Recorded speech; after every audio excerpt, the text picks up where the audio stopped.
السلام عليكم خوتي خواتاتي، كي دايرين؟ لاباس عليكم؟ نتمنى هذا الفيديو ان شاء الله تلقاكم صحه جيده وراحه البال يا سيدي ربي. اليوم ان شاء الله نشارك معكم واحد القصص حارين اقتصاديين في متناول الجميع. بسم الله على بركه الله. ندوزو للمقادير. عندنا نص كيلو ديال الدقيق نوعيه جيده، طبيعه الحال يكون مغربل.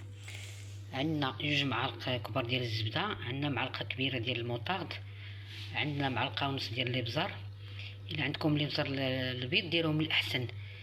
عندنا معلقه ديال بودره ديال الثوم، ولا ما عندكمش كديروا 2 ضريصات تحكوهم. عندنا 2 معالق صغار ديال الملحه، عندنا 4 ديال الفرماج، اما هادو اما كاريين، ولا عندكم الفرماج حمر تا هو يكون محكوك.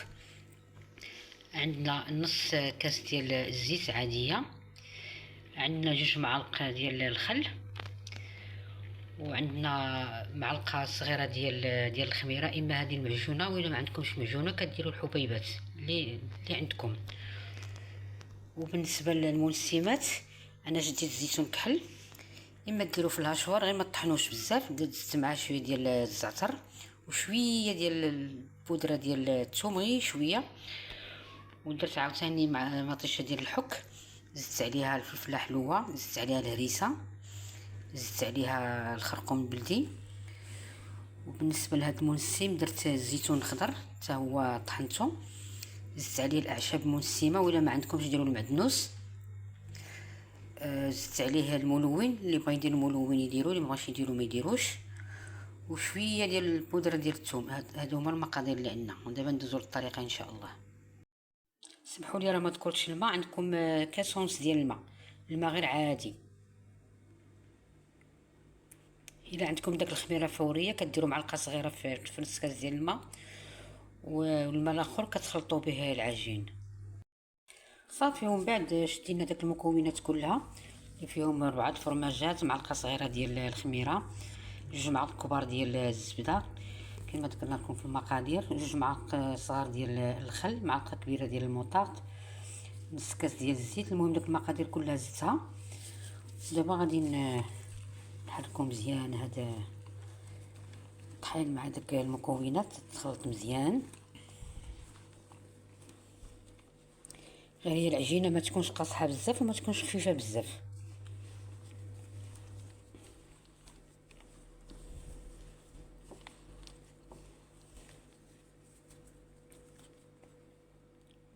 كنزيدوا واحد كاس ونص ديال الماء غير عادي كما قلت لكم.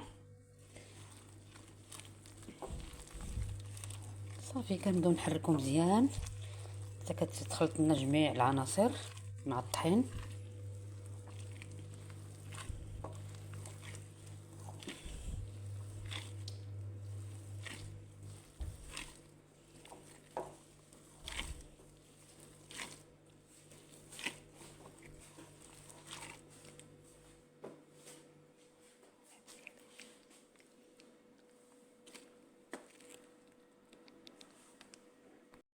صافي وكتديروها اما في بلون طرافا ولا شي قصريه عندكم. كتزيدوا شويه ديال الماء، انا درت كاس وزدت واحد شويه. تخلطوا مزيان العجينه، تعركوها واحد شويه.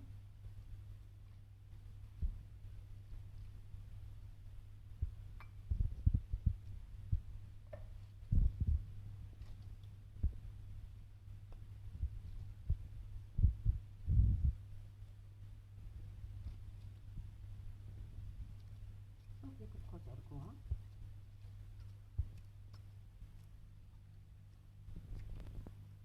كما قلت لكم العجينه ما تكونش خفيفه ما تكونش قاصحه، بينو وبين.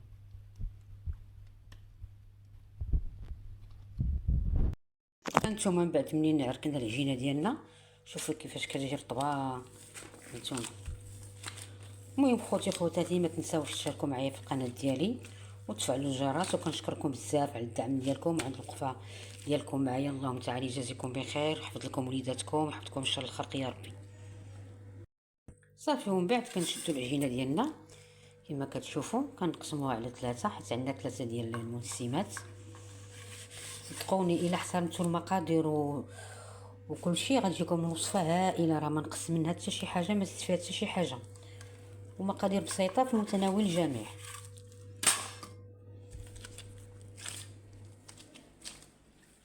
جاتني شويه صغيره غنزيد فيها.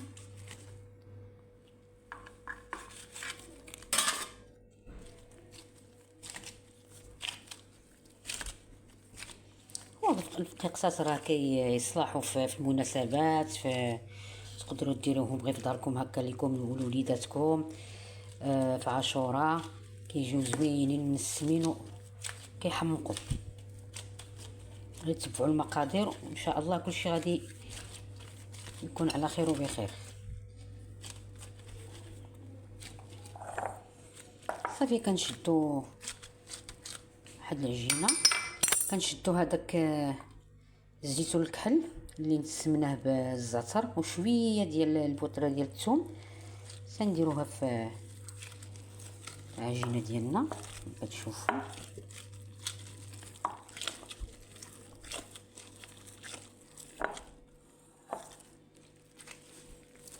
غندخلوه مزيان، نزيد واحد شويه،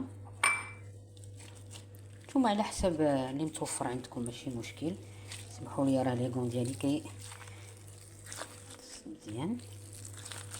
تحاولوا هذا الزيتون هذا ما تطحنوش بزاف باش يجيكم باين، وكتجي حتى الفقيقسات كيجيو هماويين.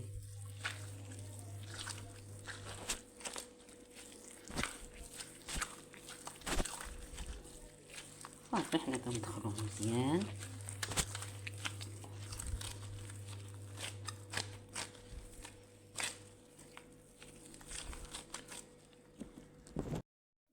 هانتوما شوفوا من بعد من خلطنا داك العجين ديالنا بالزيتون، شوف كيفاش كتجي بحال شي كوكيز. هانتوما كتجي واعره بزاف. صافي كتحطوها تخليوها، كندوزو عاوتاني للعجين الاخر.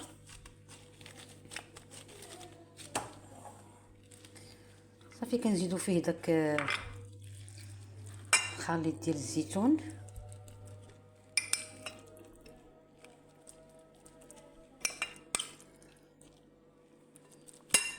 صافي حتى كتدخلو مزيان داك العجين في داك الزيتون وداك الاعشاب المنسمه. الا قلت لكم ما عندكمش الاعشاب المنسمه يمكن لكم ديروا غير هذا المعدنوس وشويه ديال البودره ديال الثوم. صافي كنبقاو مستمرين هكا حتى ندخلوا العجين مزيان. الا جاتكم جاريه شويه كتزيدوا شويه ديال الطحين، انا شويه جاتني جاريه، انا غنزيد شويه ديال الطحين. بقاو معايا ما تمشيو فين.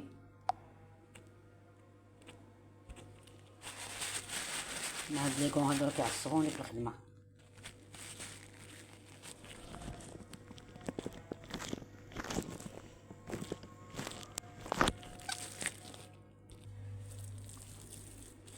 صافي وكتدخلوا مزيان داك الزيتون في داك العجينه.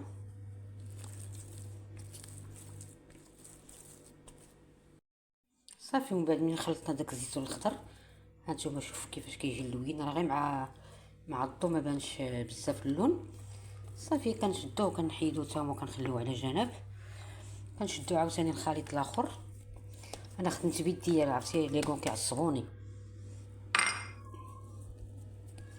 صافي كنديروا عليه داك الخليط ديال المطيشه والهريسه والخرقوم بلدي الفلفله حمراء.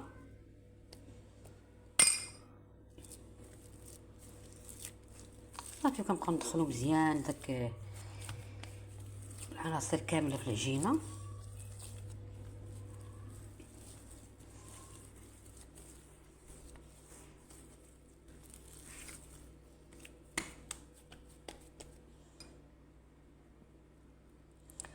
ولا جاتكم جاريه العجينه كما قلت لكم تزيدوا شويه ديال الطحين، لان مع الهريسه والمطيشه ديال الحك ضروري ما كتجلي العجينه. اسمحوا لي على التصويره كنصور بوحدي، لقيت كاع اللي يصور لي هذا النهار، انا مقاتله مع هذا الشيء. نتمنى على الله تقبلوا عليا ويعجبكم هذا الفقيقسات هادو، غادي يعجبكم ان شاء الله.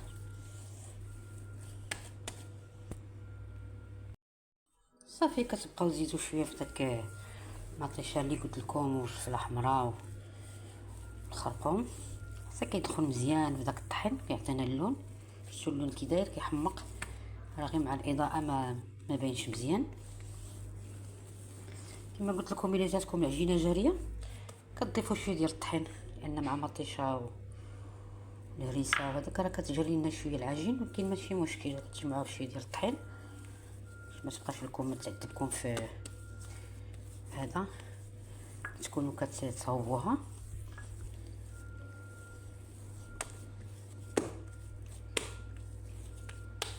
صافي هانتوما كما كتشوفوا كيفاش كتجي روعه. هانتوما شوفوا من بعد من سالينا، شوفوا كيفاش كيجيو، شوفوا اللوينات كيحمقوا. ما تمشيو فين، بقاو معايا حتى ندوزو للمرحله ديال الطياب. صافي ومن بعد كنشدو السلوفان كنغشيوهم بهم وكنخليهم واحد شويه، عاد ندوز معكم الطريقه الاخرى. صافي من بعد ملي رتاحت لنا العجينه ديالنا تنقسموها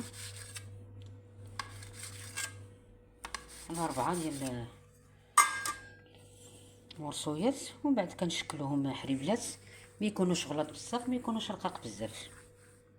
هذا الشكل هذا.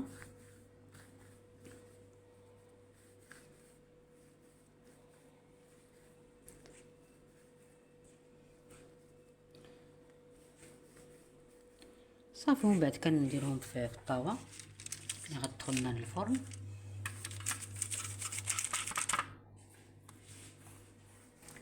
نزيد معكم واحده اخرى.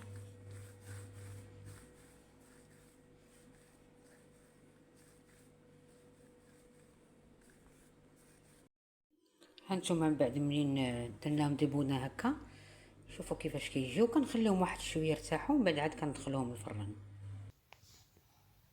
صافي ومن بعد عاوتاني ديك العجين ديال الزيتون حتى هي كنديروا لها بهذه الطريقه هكا ديبونا. وانا ما عندي، انا في الفران عندي غيطه واحده قديت غير بهذه عاوتاني. صافي هادشي اللي كاين.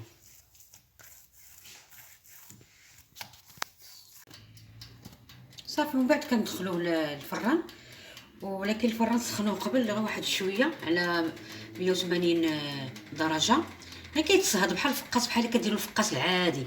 صافي غير كيتصهد شي شويه كتخرجوه. صافي من بعد ملي خرجناه من الفران هانتوما كما قلت لكم خليوه غير يتصهد، ماشي تخليوش يطيب بزاف، وتخليوه حتى يبرد مزيان. عاد كنقطعوه، ما يكونش سخون نهائيا، يبرد باش ما يتهرس لكمش في التقطاع. صافي هادشي اللي كاين. صافي هانتوما هذوك الفقاس ديال الزيتون بعد من تصهد لنا في الفران، هانتوما شوف كيفاش كيجي. كاين اللي كيديروا فريكو، غير هاد العمليه ديال الفران كتجي سهله دغيا. هانتوما كما قلت لكم بعد ملي كيبرد لنا الفقاس ديالنا كتقطعوه بهذه الطريقه هذه مايل كما كتشوفوا. هانتوما شتي ملي برد ما كيتقطع لنا ما كيتفرتس ما والو. شوف كيفاش كيجي. صافي كتبقاو مستمرين حتى كتكملوا كاع الفقاس اللي عندكم. ما بغيتش نطول عليكم الفيديو. صافي كنجدو حتى هذاك اللي درنا فيه الزيتون خضر، شوف كيفاش كيجي اللون، حتى هو كنقطعوه بنفس الطريقه. هانتوما ديال الزيتون شوفوا كيفاش قطعنا بهذه الطريقه هذه.